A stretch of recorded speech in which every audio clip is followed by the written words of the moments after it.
Good evening. This is Speak On It, a live and active opportunity for you to view an audience to call in here and speak on the issues we're going to talk about. Tonight, I intended to do a lot of stuff, but my young man is not here, so I'm gonna be sort of old focused and just handle what I can handle. You know, we've had a busy week this week as it relates to the sports world. This young man, Colin, he sort of seemed to have gotten people's attention. So we're going to put a little energy into that. And there's some other issues that we're going to hold the next week, particularly about this hair. How these people in America and across the water are really being very harsh on children of color as it relates to them being allowed to wear natural hair. I've been trying to get to that issue for a long time, but we want to do it where we got the opportunity to do it correctly. But tonight, we are going to play with this mouse. I hope this mouse don't turn into a rat and run up off this table, because then I'll be looking all the way crazy as hell. But I'm finna try to catch this rat. So y'all just hold on for a second here, and let's see can we find this rat.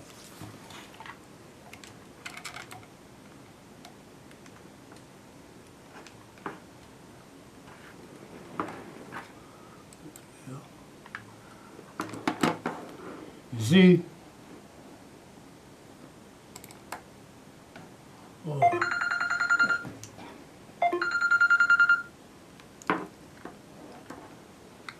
Well, the bottom line is, we sitting here, and you see what's there.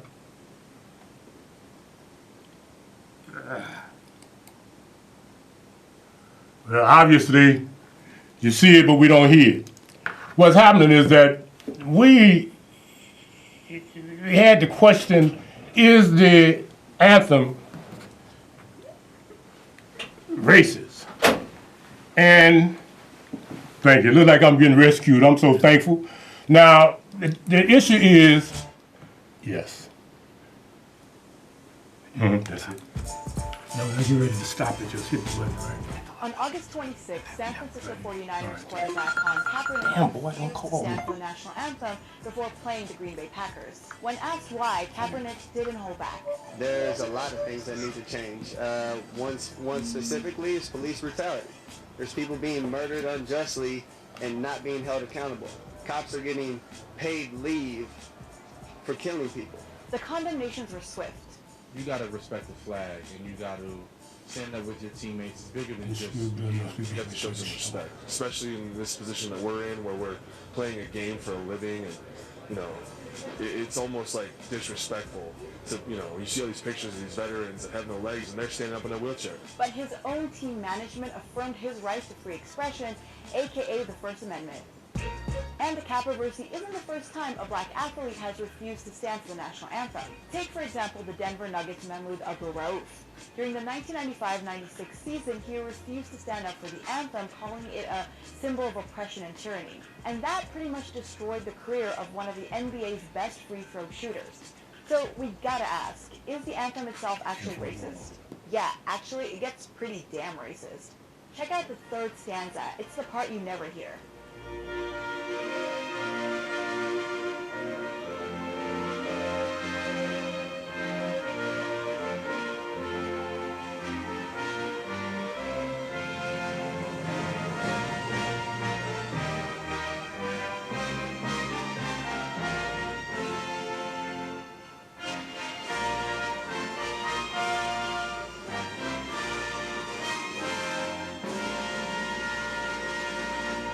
The stanza celebrates the slaughter of runaway slaves who fled to the British in exchange for freedom during the War of 1812.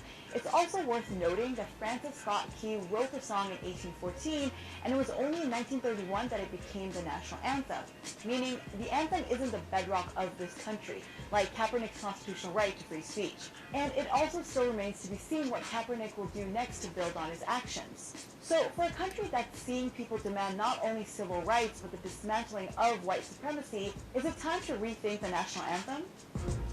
Thank you. Hit the second one. You know, they say the Lord works in mysterious ways. Boy, Can TV, I guess they said, boy, this senior citizen is just too slow. Got his big fingers caught up and he couldn't handle himself. But I want to thank Can TV people for coming in here and rescuing all of us. But before we get to the callers, and I see there are callers, that question is, we want to see what he's going to do next. Well, I got to salute the young man. After the game last night, he announced that he putting $1 million where his mouth is, and that money is going to community organizations. Now, don't get me wrong, man. I ain't finna try to slam Michael Jordan. Michael Jordan said, I'm going to give you $2 million. But what he did is he didn't give them to community organizations as such. He gave it to the NAACP and then a police organization. But I think what this young man seemed to be getting ready to do is what needs to be done. If the athletes, the entertainers, and a lot of others that want to put money in the community, you need to put it into agencies and people. Not necessarily the agencies or the groups that always get the money, but people that's actually out there doing the work. And that's part of the problem. And we coming to y'all. Like, they tried to get the Governor Rauner to bring in the National Guards. He said, no, I ain't gonna do all that. They need jobs. But to say we need jobs in the community and the violence will go down, but not make jobs, is just another lie. So I think there's a lot happening, but when this young man refused, and he didn't really refuse, he just didn't get up. And he has a right not to get up. But now that he has brought it up, we come to find out, if we didn't know, that that anthem is really a diss on those of us that are descendants of slaves. Just like Amazing Grace. Y'all, we get all goosebumps when we hear Amazing Grace.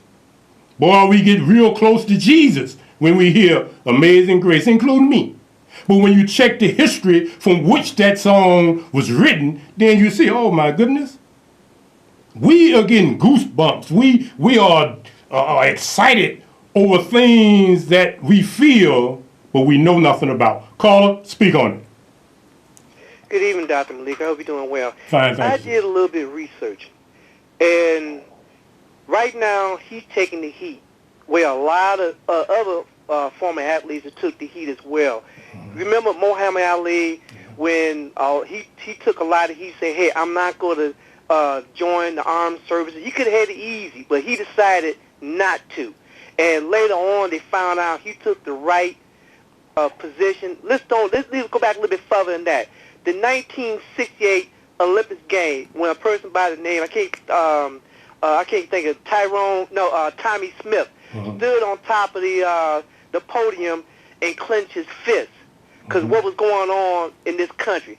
And then you think about Lou Alcindor, now known as Kareem Abdul-Jabbar, how he supported Muhammad Ali. He was just in college basketball when he risked a lucrative career playing in the NBA.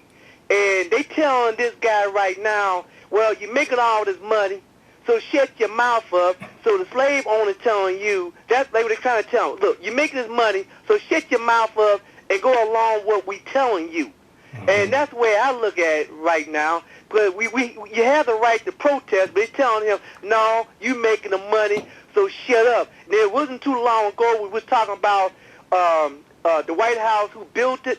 It was talking about on the backs of slaves. And then we had a person by the name of Bill O'Reilly say, yeah, the slaves may have built it, but guess what? They lived a pretty good life. They were fed well and clothed pretty well. They didn't live such a bad life. So they telling this guy, that this NFL player, that, well, you don't have it so bad where we feeding you pretty good, so don't you complain about nothing. So this is what the slave master is telling him.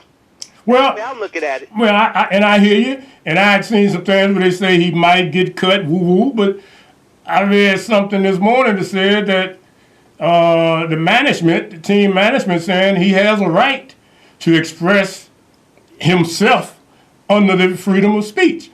And they seem to be giving him some room. And last night instead of sitting down, he kneeled down on one knee, and a lot of veterans came forth and said, we support what he's doing because we understand what he's doing, because that's why we went to other countries to fight, da-da-da-da-woo. So I think what's happening here is that the media send you off. And sometimes, if you don't pay attention, Malcolm X stated, they'll have you loving your enemy and hating your friend. And when I first saw this, I said, man, I get tired of these folks running their mouth. But then I went back and I read and looked, and I guess you can did a little research. And the young man, his generation, some of them are strong. The mere fact that he said, look at here, I'm going to give up $1 million out of my first check that I make playing ball. I salute that young man for that. Now, his mama, who gave him up for adoption, a European woman, well, I say European, I mean, and, she came out talking all crazy that he shouldn't do this, shouldn't do that. And I'm going to just say a little bit, because left up to me, if I was him, man, I'd be done served her heavy. Slick, you ain't got nothing to say about what I do. You gave me away when I was shorty. And now you going to come back and tell me? But that's a whole nother issue. I like it. Whoever raised him good, because he got a spirit to do good. Caller, speak on it. Yeah, how you doing, Doc? Fine, how you doing, James? Okay, like you said about the media, right? Yeah. Yes, sir. Okay, God, I got the last word. It's about like what Donald Trump said he was going to build that wall in Mexico, and they talk about they got all the guns off the street. It's still happening, Doc. I don't know what to say no more. God got the last word, Doc. Well, you're right. And I mean, the whole concept of God and this and that, I think sometimes God do work in mysterious ways. This young man has brought some great attention to this national anthem, to the degree that now they're talking about reconsidering whether or not it should be, because after all, it was Roosevelt's, well, one of them people, not Roosevelt, Wilson, I think, daughter or something, that decided to bring it to this level. So it ain't like it's something sacred. It ain't like God spoke and words flowed down from heaven and said, this is it. So it can be changed. But it might not have to be once we begin to understand how to treat each other. Caller, speak on it. Yes, caller? It appears that... This is Ray. All right, Ray, how you doing, sir? The caller before me, 2 ago, he stated a whole bunch of names about the flag and about the names that didn't go into the service. But the man, the best boxer that ever lived, was proud to go and serve his country, and that was Joe Louis. Now, why didn't they bring up his name? They only bring up the names that are against the flag. But what gets me, Doc, I fought for this country. And I give the quarterback all his props. He's great. But he can sit down or do whatever he wants. But when the 5 police officers were shot in Dallas, and they wanted to put a band on one of the football teams, the NFL said no. They couldn't do it. So what happened? They catch this quarterback wearing socks with hats on pigs of police officers. No, that's a little too far. I was with him all the way, because I fought for that. But I'm not with him doing that, making pigs out of officers.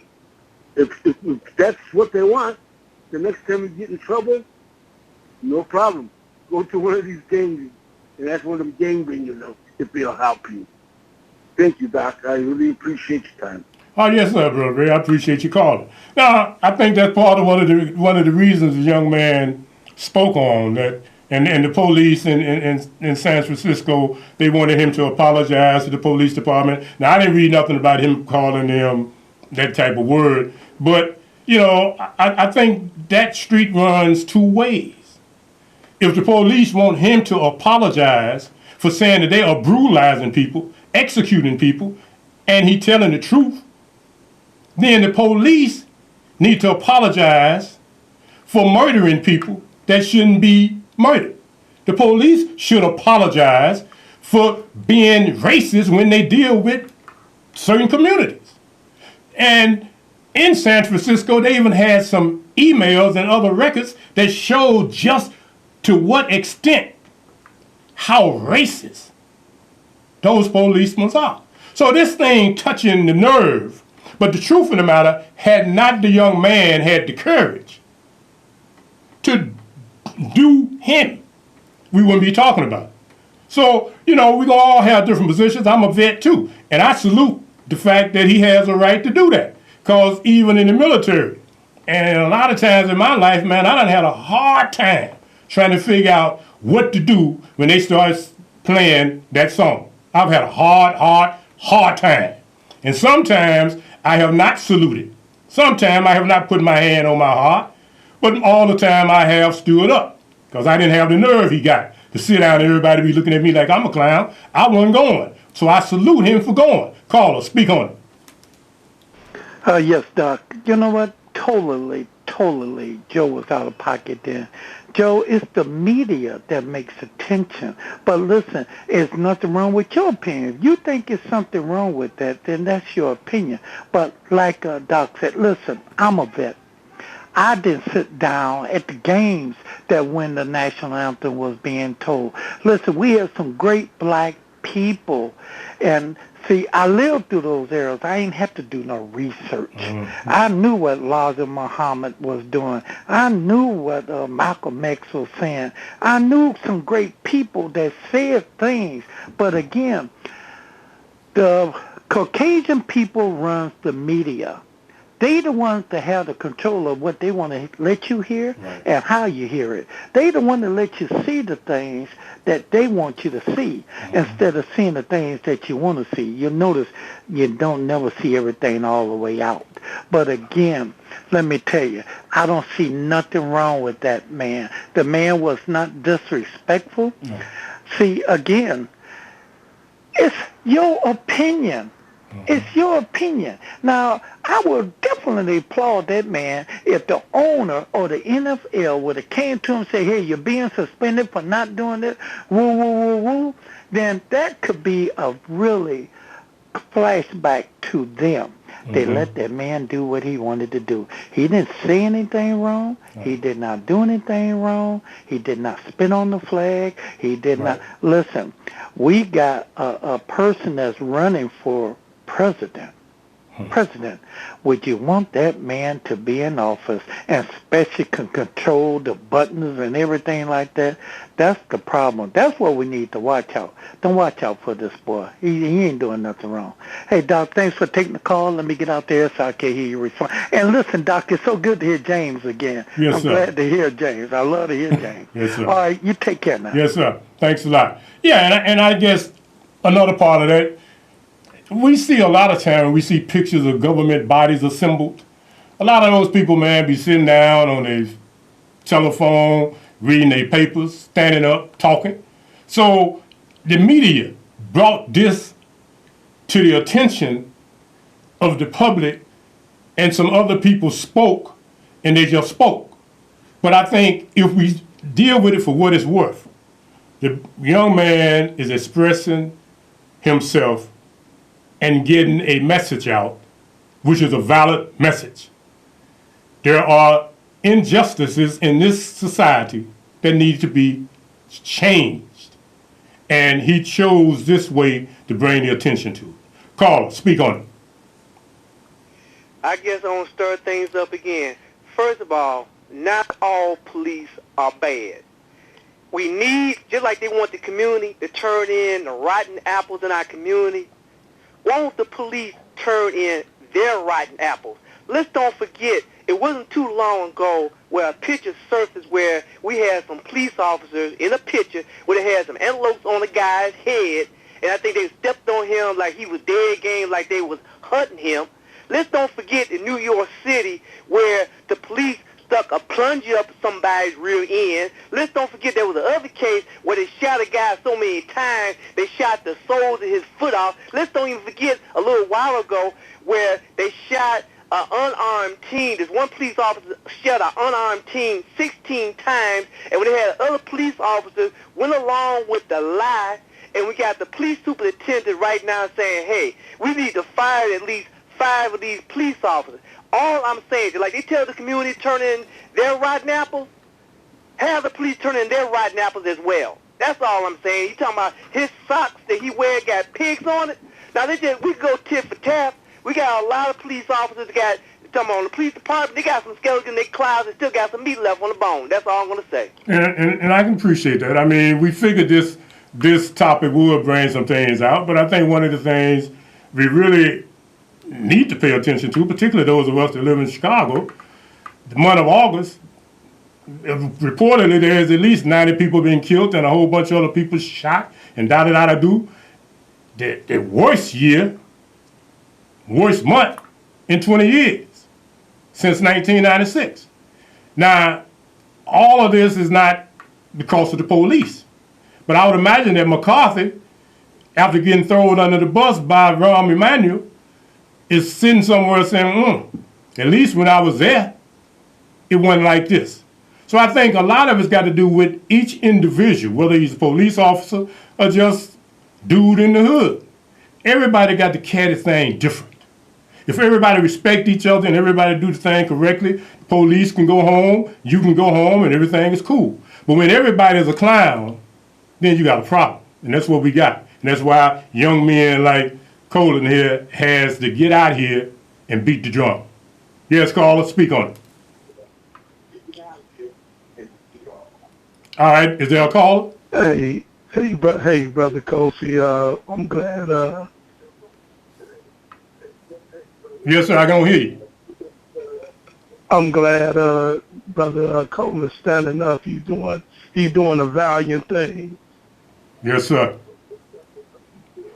Well, I'm glad you called and I'm glad you stated that because I was looking at Jim Brown and I was looking at some of the other greats and they saying, you know, we salute, we stand with this young man. Well, you sit with him or whatever, but they support what he's doing. And I think that's a great thing because many times those old icons in the community are sort of like laid back in the cut in situations like this because so many of them don't want to offend the establishment. So many of them are just ignorant. I said that.